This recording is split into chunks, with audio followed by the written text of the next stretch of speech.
So hello guys, welcome to Farm Hotspot. In this video, we're going to discuss about plant location and plant layout.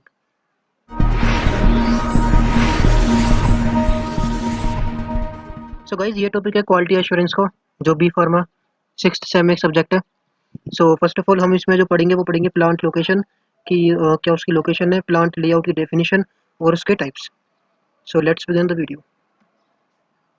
So first of all, a plant is place where man, material, money, equipment, machinery are brought together for manufacturing products. So plant वहाँ पे हम place करेंगे, वहाँ पे हम रखेंगे जहाँ पे मैन पावर होगी अच्छे से, सामान सारा पूरा होगा, मनी होगी और इक्विपमेंट, मशीनरी और ऐसी बहुत सारी चीज़ों का हमें ख्याल रखना पड़ेगा. उसके बाद अगर हम बात करें प्लांट लोकेशन में क्या क्या आता है, प्रोडक्ट आता है जो हमको बनाना है, लॉजिस्टिक्स मतलब ट्रांसपोर्ट और प्रोसेस मतलब जो भी वो मशीनरी वगैरह है वो सब आते हैं. तो ये सब मिलके बनाते हैं लेआउट को. उसके बाद अगर हम बात करें प्लांट अफेक्टिंग, जो प्लांट लोकेशन को अफेक्ट करती है वो है नियरनेस टू रॉ मटेरियल. तो जैसा कि आपको पता होगा कि अगर आपका सामान है जो अगर वो दूर है तो आपको दिक्कत होगी सामान लाने में और ले जाने में.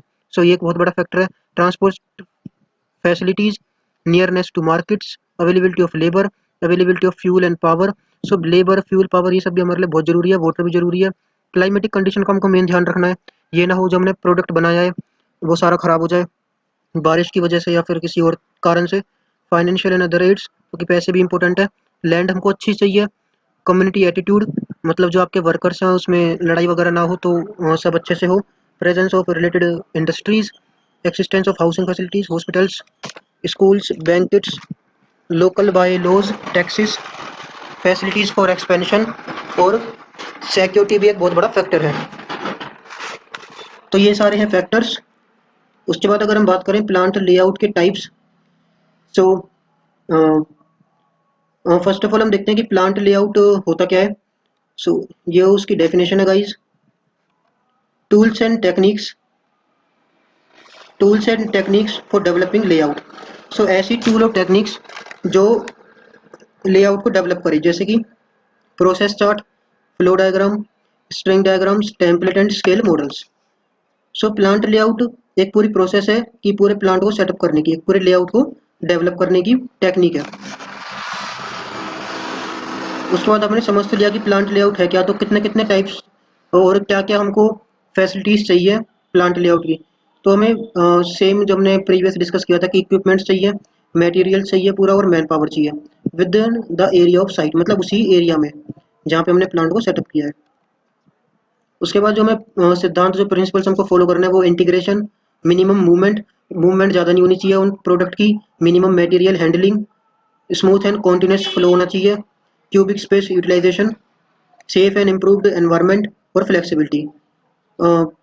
इसकी अगर हम बात करें कि ये वाला इंपॉर्टेंट है कॉन्टिन्यूस फ्लो, क्योंकि अगर एक बार वो प्रोसेस रुक गया तो उसको दोबारा स्टार्ट होने में बहुत टाइम लग जाता है. और स्पेस का पूरा यूटिलाइजेशन होना चाहिए. उसके बाद सेफ एनवायरनमेंट होना चाहिए और फ्लेक्सिबिलिटी होनी चाहिए. उसके बाद अगर हम बात करें टाइप्स की, तो this is of 4 types. First है process layout, product layout, combination layout और fixed position layout. Process layout, so जैसा कि आप स्क्रीन पे देख सकते हो ये उसकी डेफिनेशन है कि this is the assembly of similar operations और सिमिलर मशीनरी. तो असेंबली क्या होता है, इकट्ठा रखना. ठीक है, इकट्ठा रखना. सिमिलर मतलब सेम ऑपरेशंस को या सिमिलर मशीनरी को in each department. For example drill department, paint department. मतलब ये क्या कर रहा है, अलग अलग डिपार्टमेंट में अलग अलग काम होने. जैसे हम हॉस्पिटल में जाते हैं, सो मेडिकल स्टोर में सारी दवाइयाँ होती है, आईसीयू में सारे क्रिटिकल केसेस होते हैं. सो वो अलग अलग डिपार्टमेंट है कि जनरल डिपार्टमेंट अलग होगा, बोर्ड का अलग डिपार्टमेंट होगा, तो अलग अलग डिपार्टमेंट हो. उसके बाद इसके एडवांटेज क्या है, wide flexibility as regard to allotment of work to equipment and worker. मतलब फ्लेक्सिबिलिटी है, कोई टेंशन वाली बात नहीं है, अलग अलग हमने अलॉट कर दिए काम अलग अलग डिपार्टमेंट को. सो हम उसके जैसे इक्विपमेंट हम रख सकते हैं यहाँ पे. Less number of machines required and better space utilisation. Machines कम चाहिए और स्पेस अच्छा यूटिलाइज हो जाता है. यूटिलाइज लेबर एफिशिएंटली, लेबर को भी एफिशिएंटली हम यूज़ कर सकते हैं. Eliminate bottlenecks, facilitate communication and interaction between workers and supervisors. तो ये सारे उसके एडवांटेजेस हैं. तो आप इसको थोड़ा इंडस्ट्रियल लेवल पे समझ सकते हो कि हमने पहले रिसीव करा, फिर मिलिंग करा, फिर ग्राइंड करा उसको और फिर ये स्टोरेज कर दी उसकी. तो ये सारे इंटरकनेक्ट है, इंस्पेक्शन, असेंबली, फिर वो फाइनली जो प्रोडक्ट बना है वो ये है. सो ये सारे अलग अलग डिपार्टमेंट है कि ये डिपार्टमेंट रिसीव करेगा, ये डिपार्टमेंट मिलिंग, ये ग्राइंडिंग करेगा, ये इंस्पेक्शन करेगा, ये डिपार्टमेंट यहाँ पे असेंबली हो जाएगी सब चीज़ों की, यहाँ पे ड्रिल डिपार्टमेंट है, स्टोरेज डिपार्टमेंट है। सो ईजी हो जाएगा हर किसी के लिए कि क्या काम करना है और कौन सी मशीन कहाँ रखनी है। उसके बाद जो हमारी सेकंड थी वो थी प्रोडक्ट लेआउट। सो जैसा कि हम स्क्रीन पे देख सकते हैं guys, product layout refer to production system. So ये रेफर करता है प्रोडक्शन सिस्टम जहाँ पे क्या होता है, work station and equipment are arranged in sequence. मतलब जो वर्क स्टेशन है और जो इक्विपमेंट है वो एक सीक्वेंस में अरेंज्ड है, मतलब ए बी सी डी, तो ये सारे सीक्वेंस में अरेंज्ड है। In which raw material will be operated upon, जिसमें क्या होगा, और जो रॉ मटेरियल होगा उस वो पहले ए पे आएगा, फिर बी पे आएगा, फिर सी पे आएगा, फिर डी पे आ जाएगा। तो जैसा कि हमने देखा होगा कि कन्वेयर बेल्ट पे कोई प्रोडक्ट होता है हमारा और वो आगे आगे चलता रहता है और उसमें सब काम होते रहते हैं। जैसे एक एग्जांपल हो गया कोका कोला इंडस्ट्री का, या कोई भी पेप्सी की इंडस्ट्री हो गई। तो कोल्ड ड्रिंक वाले क्या करते हैं, पहले एक बोतल लाते हैं, बोतल को फिर उसमें फिलिंग करते हैं, फिलिंग के बाद उसको हम वो इसको ढक्कन लगा देते हैं, उसका कैप लगा देते हैं, कैपिंग के बाद हम उसमें अपना स्टिकर्स लगा देते हैं। तो वो भी एक आपकी प्रोडक्ट लेआउट है। उसके बाद work is done in small amount at each of work station. So थोड़ा थोड़ा काम होगा हर स्टेशन पे on the line. To use product layout the total work to be performed must be dividable into small task that can be assigned to each of work station. So अलग अलग work station को अलग अलग काम assign किया हुआ है। Because of the workstation each do small amount of work, so the station utilize specific techniques and equipments tailored to the individual job they are assigned. They can lead to higher rate of production. उसके बाद ये एक simple सा process है कि जैसे हमने सो करा, मिल करा, ग्राइंड करा, प्लांटिंग कर दी, उसके बाद हमने उसको स्टोर कर दिया। सो ये तीन अलग अलग इंडस्ट्रीज के प्रोसेसेस हैं कि हमने पहले रॉ मटेरियल को रिसीव करा, फिर ये सब प्रोसेस कर दिया। उसके बाद हमारा जो थर्ड है वो है कॉम्बिनेशन लेआउट। जैसा कि इसका नाम बता रहा है कॉम्बिनेशन, तो कॉम्बिनेशन किस किस का है इसके अंदर, कॉम्बिनेशन है प्रोसेस और प्रोडक्ट का, जो दोनों हमने भी पढ़े हैं। प्रोसेस में क्या था, प्रोसेस में अलग अलग डिपार्टमेंट थे और प्रोडक्ट में एक लाइन से सारे मटेरियल अरेंज थे, तो उन दोनों का कॉम्बिनेशन है। Combination layout is possible where the item is being made in different type of size. तो ये वहाँ पे हम अप्लाई करते हैं जहाँ पे आइटम है वो बनता है डिफरेंट डिफरेंट टाइप का और डिफरेंट डिफरेंट साइज का। जो मशीनरी है वो तो अरेंज होती है प्रोसेस लेआउट की according, but process grouping is then arranged in a sequence to manufacture various types and size of products.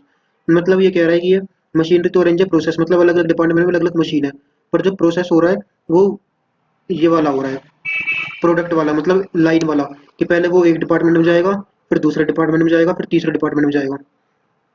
सो ये दोनों का कॉम्बिनेशन है। ये उसका फ्लो चार्ट टाइप हमने समझाने की कोशिश करी है। उसके बाद हमारा लास्ट है वो है फिक्स्ड पोजीशन लेआउट। तो जैसा कि इसका नाम बता रहा है फिक्स्ड पोजीशन, पोजीशन फिक्स है, पर किसकी पोजीशन फिक्स है, प्रोडक्ट की पोजीशन फिक्स है। तो जो हमारा प्रोडक्ट है वो तो फिक्स है, ठीक है, और जो इक्विपमेंट्स हैं और जो मशीनरी है हमारी सारी, वो सारी मूवेबल है। जैसा कि हम एग्जांपल दे सकते हैं इसका किसी स्टैचू का, तो कोई बहुत बड़ा स्टैचू बन रहा है या फिर बहुत बड़ा हमारा एरोप्लेन बन रहा है। सो हम उसमें जैसे हमारा प्लेन बन रहा है तो हम इसमें क्या करेंगे कि जो सारे वर्कर्स हैं और जो इक्विपमेंट्स हैं वो सारे उसके पास आएंगे चल के। ये नहीं है कि प्लेन किसी कन्वेयर बेल्ट पे और वो चले जा रहा है और सारी मशीन उस पे आके फिट हो रही है, ऐसा हम नहीं कर सकते, इसको मूव नहीं कर सकते प्रोडक्ट को। सो वर्कर्स आएंगे, वो अपना काम करके जाएंगे, इक्विपमेंट्स आएंगे, वो अपना काम करके जाएंगी, और भी सारी मशीनरी आएंगी, असेंबली वगैरह सब उसी पोजीशन पे होगी। तो अल्टीमेटली जो हमारा प्रोडक्ट है वो मूवेबल नहीं है। सो ये large product too big to move, तो पहला हमारा पॉइंट यही है कि लार्ज प्रोडक्ट होते हैं, जैसे हमारा स्टैचू हो गया, कोई स्टैचू ऑफ लिबर्टी बहुत अच्छा एग्जांपल है, उसको हम मूव नहीं कर सकते। In a fixed position layout personal supplies and equipments are bought to the site where the product will be assembled. तो वही बात बोली गई है कि जो सप्लाईज है, इक्विपमेंट्स है, वो सारे हम साइट पे लाते हैं जहाँ पे प्रोडक्ट असेंबली हुई है। हाईली स्किल्ड वर्कर चाहिए तो थोड़ा कॉस्टली भी है और लार्ज है प्रोसेस में, टाइम भी लगता है इसको करने में। सो यही था गाइस इस वीडियो में। I hope you like it, and if you like the content press the like button, and if you are new here, subscribe us by pressing the subscribe button. Thank you guys for watching this video. We will meet in our next video.